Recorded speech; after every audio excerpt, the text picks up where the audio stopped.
लूका रचित सुसमाचार अध्याय 12 पाखंड के विरुद्ध चेतावनी। इतने में जब हजारों की भीड़ लग गई, यहाँ तक कि वे एक दूसरे पर गिरे पड़ते थे, वह सबसे पहले अपने चेलों से कहने लगा, फरीसियों के कपट रूपी खमीर से चौकस रहना। कुछ ढका नहीं जो खोला न जाएगा, और न कुछ छिपा है जो जाना न जाएगा। इसलिए जो कुछ तुमने अंधेरे में कहा वह उजियाले में सुना जाएगा, और जो कुछ तुमने कोठरियों में कानों कान कहा है वह छत से प्रचार किया जाएगा। किससे डरें?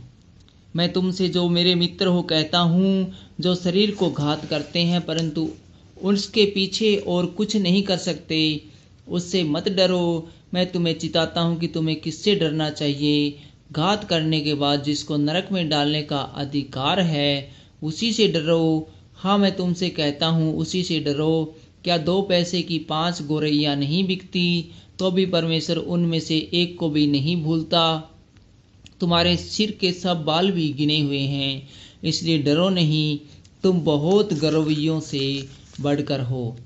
यीशु को स्वीकार या अस्वीकार करना। मैं तुमसे कहता हूँ, जो कोई मनुष्यों के सामने मुझे मान लेगा, उसे मनुष्य का पुत्र भी परमेश्वर के स्वर्गदूतों के सामने मान लेगा। परंतु जो मनुष्यों के सामने मेरा इनकार करे, उसका परमेश्वर के स्वर्गदूतों के सामने इनकार किया जाएगा। जो कोई मनुष्य के पुत्र के विरोध में कोई बात कहे, उसका वह अपराध क्षमा किया जाएगा। परंतु जो पवित्र आत्मा की निंदा करे, उसका अपराध क्षमा नहीं किया जाएगा। जब लोग तुम्हें सभाओं और हाकिमों और अधिकारियों के सामने ले जाएं, तो चिंता न करना कि हम किस रीति से या क्या उत्तर दें या क्या कहें, क्योंकि पवित्र आत्मा उसी घड़ी तुम्हें सिखा देगा कि क्या कहना चाहिए। एक धनवान मूर्ख का दृष्टांत। फिर भीड़ में से एक ने उससे कहा, हे गुरु, मेरे भाई से कह कि पिता की संपत्ति मेरे साथ बांट ले।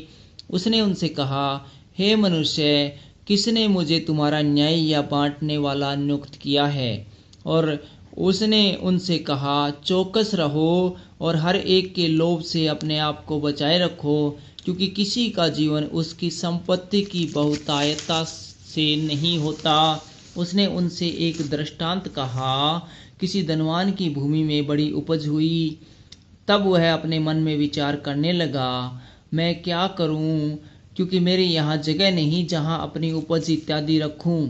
और उसने कहा, मैं यह करूँगा, मैं अपनी बुखारियाँ तोड़कर उनसे बड़ी बनाऊँगा और वहाँ अपना सब अन्न और संपत्ति रखूँगा, और अपने प्राण से कहूँगा कि प्राण, तेरे पास बहुत वर्षों के लिए बहुत संपत्ति रखी है, चैन कर, खा पी, सुख से रह।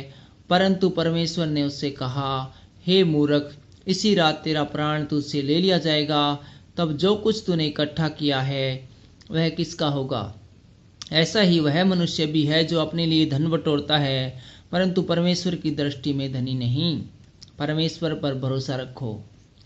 फिर उसने अपने चेलों से कहा, इसलिए मैं तुमसे कहता हूँ, अपने प्राण की चिंता न करो कि हम क्या खाएंगे, न अपने शरीर की कि क्या पहनेंगे, क्योंकि भोजन से प्राण और वस्त्र से शरीर बढ़कर है।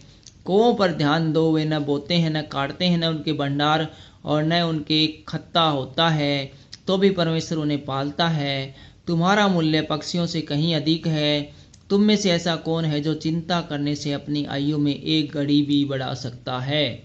इसलिए यदि तुम सबसे छोटा काम भी नहीं कर सकते, तो अपने बातों के लिए क्यों चिंता करते हो?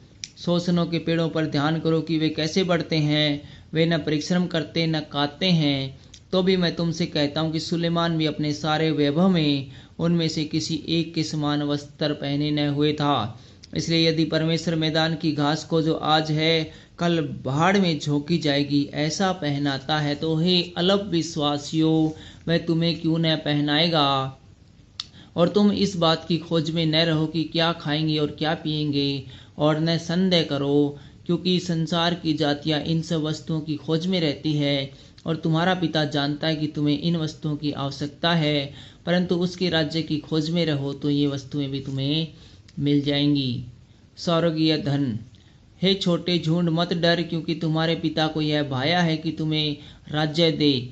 अपनी संपत्ति बेचकर दान कर दो, और अपने लिए ऐसे बटुए बनाओ जो पुराने नहीं होते, अर्थात सड़क पर ऐसा धन इकट्ठा करो जो घटता नहीं और जिसके निकट चोर नहीं जाता और कीड़ा नहीं बिगाड़ता, क्योंकि जहाँ तुम्हारा धन है वहाँ तुम्हारा मन भी लगा रहेगा। जागते रहो, तुम्हारी कमरे बंदी रहे और तुम्हारे दिए जलते रहें, और तुम उन मनुष्य के समान बनो जो अपने स्वामी की बाट जो रहे हो कि वह विवाह से कब लौटेगा, कि जब वह आकर द्वार खटखटाए तो तुरंत उसके लिए खोल दे। धन्य है वे दास जिन्हें स्वामी आकर जागते पाए। मैं तुमसे सच कहता हूँ कि वह कमर बांधकर उन्हें भोजन करने को बैठाएगा और पास आकर उसकी सेवा करेगा। यदि वह रात के दूसरे पहर या तीसरे पहर में आकर उन्हें जागते पाए तो वे दास धन्य है। परंतु तुम यह जान रखो कि यदि घर का स्वामी जानता कि चोर किस घड़ी आएगा तो जागता रहता और अपने घर में सेंध लगने न देता।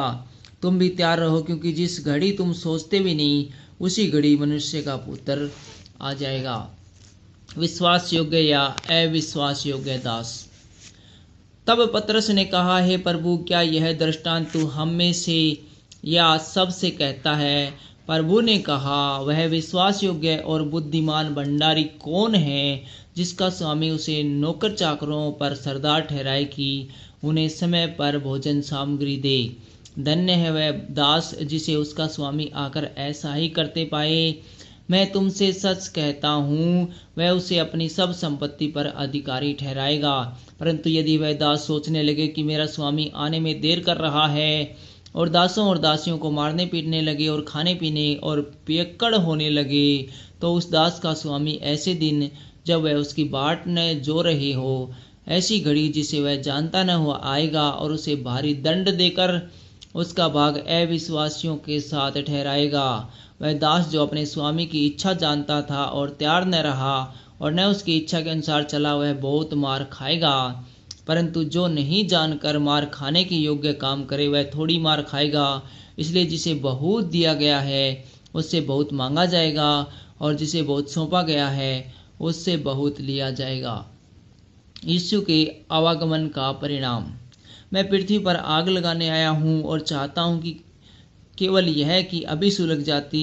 मुझे तो एक बपतिस्मा लेना हो, और जब तक वह न हो ले तब तक मैं कैसी व्यवस्था में रहूँगा? क्या तुम समझते हो कि मैं पृथ्वी पर मिलाप कराने आया हूँ?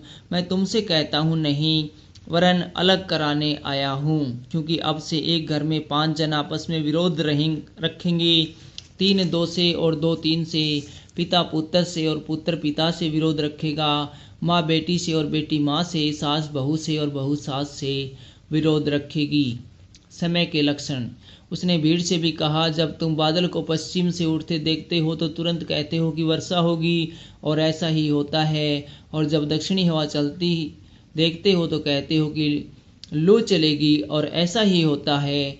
हे कपटियों, तुम धरती और आकाश के रूप रंग में भेद कर सकते हो, परंतु इस युग के विषय में क्यों भेद करना नहीं जानते? अपने मुद्दे से समझौता।